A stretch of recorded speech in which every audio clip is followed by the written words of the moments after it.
میرے نبی پاک صلی اللہ علیہ وسلم کے نواسے حسن آپ کے پیٹ پر بیٹھے تھے، پیٹ ننگا تھا، تو آپ ان کے ساتھ کھیل رہے تھے، تو انہیں پیشاب شروع کر دیا. میرے نبی ایسے بے حس و حرکت ہو کہ کہیں بچے میری حرکت سے بچے کا پیشاب نہ رک جائے، تو ایسے ہو تو پورا پیشاب کیا اور آپ ہلے نہیں. جب وہ پیشاب سے فارغ ہوئے پھر آپ اٹھے اور بچے کو الگ بٹھا کر اپنے جسم پہ پانی ڈال کے اپنے آپ کو صاف کر کے تو آگے دوبارہ ان کے ساتھ کھیلنا شروع کر دیا. میں آپ کو اپنے نبی کی وہ زندگی بتا رہا ہوں جس کو اپنانے سے میری زندگی بھی خوبصورت ہو جائے گی، آپ کی بھی. ہم فخر سے کہتے ہیں ہمارے نبی نے چاند کے 2 ٹکڑے کر دیے، معراج پہ آسمان چیر کے چلے گئے. یہ بہت بڑے معجزات ہیں، لیکن میرے نبی کا سب سے بڑا معجزہ ہے کہ ہمیں ایک خوبصورت زندگی سکھا کر کے آپ کے اخلاق، میرے نبی کے اخلاق میرے نبی کا سب سے بڑا معجزہ ہے. حسن کو آگے بٹھایا ہوئے رضی اللہ عنہ علیہم السلام، تو ان کو ایسے زبان دکھاتے حسن کو، تو حسن اس کو پکڑنے کی کوشش کر، جب ایسے ہاتھ مارتے تو آپ زبان منہ میں کر، اچھا وہ ہنس پڑتے، بچے ہنس پڑتے، تو پھر اس کے بعد آپ یوں کرتے، تو پھر حسن آگے ہاتھ مارتے، پھر آپ زبان منہ میں کر لیتے، پھر وہ کرتے ہنستے، پھر آپ چپ ہو جاتے. کتنی دیر آپ حسن کے ساتھ یہ کھیل کھیلتے رہے. آپ گلی میں گزر رہے ہیں، بچے کھیل رہے تھے، بچوں میں حسین کھیل رہے تھے، تو آپ نے کہا پکڑو بھائی حسین کو، پکڑو بھائی. تو وہ آگے بھاگے، تو آپ پیچھے جان بوجھ کے جیسے ہم کرتے ہیں وجعل السبی یلعب ہا ہونا وہا ہونا، جب وہ ادھر جاتے تو آپ آگے ہو جاتے، وہ ادھر آتے آپ ادھر ہو جاتے. پوری گلی یہ تماشا دیکھ رہی ہے اور حسین کبھی آگے بھاگ رہے کبھی پیچھے بھاگ رہے، اور آپ جان بوجھ کے اس کو پکڑ نہیں رہے. ہاں پکڑو بھائی پکڑو بھائی پکڑو بھائی، اور وہ بڑے ہنس رہے ہیں کہ آج میرا نانا تو میں نے نپ ہی نہیں سکتا. تو یہ تھوڑی دیر جب یہ کھیل چلتا رہا، پھر آپ نے ان کو کہا یہ پکڑ لیا اور اٹھایا اور ہونٹ چومے اور ماتھا چوما، کہا حسین مجھ سے ہے میں حسین سے، حسین مجھ سے ہے میں حسین سے. میرے بھائی بہنوں عزیزو، اسلام ہی تو خوبصورت زندگی سکھاتا ہے، وہی ہم نے بھلا دیا. کپڑے کیسے ہوں، ٹائی کیسی ہو، کوٹ کیسا ہو، گاڑی کیسی ہو، کھانا کیسا ہو، لباس کیسا ہو، سواری کیسی ہو، گھر کیسا ہو، ڈرائنگ روم کیسا ہو، میچنگ کیسے ہو، بھلا اس کو زندگی تھوڑا ہی کہتے. تو آپ سب سے کہتا ہوں کہ اپنے نبی کی زندگی اور سیرت کو پڑھیں، اس کو سیکھیں. یہ تبلیغ کا کام ایک عملی محنت ہے، سیکھنے. ان بچوں پر محنت کر رہے ہیں کہ اللہ کرے یہ پروان چڑھے تو ان کے اندر اللہ اس کے رسول کا پیار ہو، تو پھر یہ خود ہی چلنا شروع کریں گے. یہ میں نے سیرت کی چند جھلکیاں، آ چونکہ آپ پوری فیملیز بیٹھی ہوئی ہیں، اور فیملیز کے رشتوں میں ماں کا رشتہ، باپ کا رشتہ، بیوی کا رشتہ، خاوند کا رشتہ، اولاد کا رشتہ، یہ چند بڑے رشتے ہیں. اسی کو میں نے آپ کے سامنے پیش کر دیا ہے کہ اس کو سیکھنا پڑتا ہے، اس کے لیے اپنے ذات سے لڑنا پڑتا ہے، تب جا کر زندگی میں حسن اور کمال پیدا ہوتا ہے. میری بات یاد رکھیے گا، کبھی زندگی کو خوبصورتی چیزوں سے نہیں ملتی، زندگی کی خوبصورتی میرے نبی والے پیارے اخلاق کے ساتھ. جس کو یہ مل گئے اس کے گھر میں 14ویں کا چاند ہر وقت چمکے گا اور نصف النہار کا سورج ہر وقت چمکے گا. جس کے اخلاق بگڑ گئے ان کی دن بھی رات بن جائیں گے اور رات بھی رات بن جائے گی. اللہ اس نسل کو آپ کی آنکھوں اور ہماری آنکھوں کی ٹھنڈک بنائے اور ایسے ہماری اس محنت کو قبول فرمائے. کر کر یاد سجن نو کھاندے، بھن بھن جگر نوالے، شربت وانگ پیارے ہتھوں، پیون زہر پیالے، شربت وانگ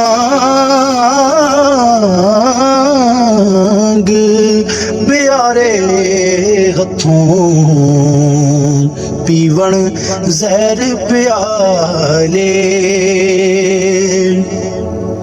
لے